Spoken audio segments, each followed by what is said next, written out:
One of the fun things about using this tool, and it really is fun when you get into it, is getting to create sort of all kinds of unexpected activities to support learning. Now, I'm going to give you an example of this, and I apologize in advance. I don't teach fourth grade. I have a fourth grader, and I'm always trying to working on vocabulary with him. So I'm thinking through some vocabulary words I might give to him that he would be excited to learn, or maybe he already knows. And I'm going to build out some fun sort of, or at least I think they're fun, I hope he would think they're fun too, activities that could go along with this. So I'm going to tell ChatGPT, our fourth grade class is studying the vocabulary words gargantuan, microscopic, luminescent, infinitesimal, and translucent. Create some fun characters and tell them a story that will help them learn these words. So I want to create something fun to do this, and I'm going to iterate through this. I'm going to take this basic thing that I'm working on, a certain set of words, and I'm going to create a bunch of supporting activities or products that I could potentially use to help teach these concepts. So I'm going to start off. I've got characters that it generated. So it generated Gary the gargantuan gorilla, Mimi the microscopic mouse, Lulu the luminescent lanternfish, Innie the infinitesimal insect, and Tess the translucent turtle. And so it's gone through and it's generated a bunch of interesting characters. Tess the translucent turtle is a magical turtle with a shell that allows light to pass through, creating beautiful patterns on the ocean floor. It's this interesting sort of concept. Or Lulu the luminescent lanternfish, a beautiful fish from the deep ocean that glows brightly in the dark, lighting up the path for her friends. So it then goes on to create a story with the characters. In the heart of the jungle, Gary the gargantuan gorilla often felt lonely. His size meant that he was often too big for the adventures that other animals went on. One day, while he was sitting and pondering his size, he heard a tiny voice. "Hello there," squeaked Mimi the microscopic mouse, dancing on a leaf. "You seem a bit down. Want to go on an adventure?" And it goes through and it creates this whole story, which I'm not going to read. And then it has the vocabulary at the end. So we've got gargantuan, microscopic, luminescent, infinitesimal, and translucent. So we've begun to build an activity around these words. Now let's begin evolving it through the conversation to make it more interesting. Well, we created this whole dialogue and story around the characters.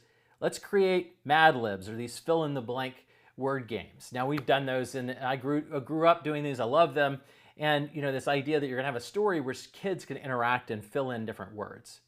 So let's create some Mad Libs based on these characters and the vocabulary words. Put dashes wherever a student should fill in a word. And it says, sure, here are some Mad Libs based on the characters and the vocabulary words. Gary the blank gorilla was feeling lonely in the blank jungle. He wished he had a friend as big as him to share his blank bananas with.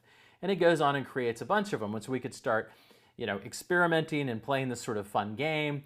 I always had fun with these. I always got unexpected things. And then it gives instructions. The students can fill in the blanks with any appropriate word they like, but using the vocabulary words will make the story even more fun. Then I thought, okay, let's generate some dialogues between the fictional characters. And I have to give my collaborator, Holly Tucker at Vanderbilt, she's done this with fascinating ways of looking at dialogue between French historical figures and all kinds of interesting things, but it's also a really interesting idea. Let's go and use the tool to generate fictitious dialogues and analyze them or look at them or learn vocabulary words in the context of them. So we're going to generate some dialogues between these characters. You will ask the kids what the characters should talk about, and then you will pick two characters and create a dialogue between them using the vocabulary words. Ask the kids what the dialogue should be about. So they can also begin engaging directly, if you're mediating it, with ChatGPT to have some kind of fun experiences. So it asks what the characters should, it says, what should our characters talk about? And the kids say, the song we should sing in music class today. So it says, great topic choice. Let's create a dialogue between Gary the gargantuan gorilla and Lulu the luminescent lanternfish about the song they should sing in music class together. And so we get Gary, hey Lulu, today's our music class and I'm feeling a bit nervous with my gargantuan voice. I'm afraid I might overshadow everyone.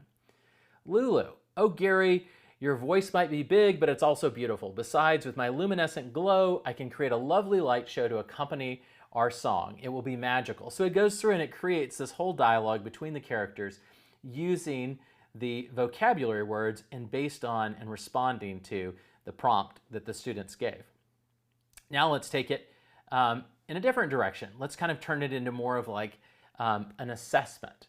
So let's do the same thing, but leave out the vocabulary words and put blanks in, placeholders, so the kids can try and figure out the right vocabulary word for each line of the dialogue. And now we go back and we see the dialogue, and it's now been turned into something that they could go and directly interact with and try to pick out the right vocabulary words for the right place. So remember, we started with vocabulary words. We created a whole set of new characters. We created dialogues between them. They had sort of this Mad-Libbing game where they could go and create stories. We've now turned that into a story that's specifically about what the kids asked about, and dialogue about what the kids asked about. And now we've turned that kid-driven dialogue or student-driven dialogue into an assessment where they can go and interact with it. And so we've taken all these products and iterated through, and very quickly we start with a concept and we start creating all kinds of interesting products based on it, things that we could support the learning on.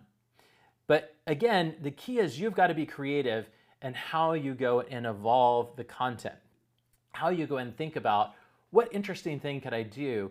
What would I love to be able to create or have that I cannot easily do today? Those are the types of things that really create exciting sort of activities or exciting new things that you can do. Go and do something you can't do easily today. Go and do something that's different and unexpected, draws in new knowledge, that's based on what the students right now say they're interested in. Let them see it created before their eyes, and then go off and interact with something that they directed and they injected their interest in right then, and they sort of took ownership of.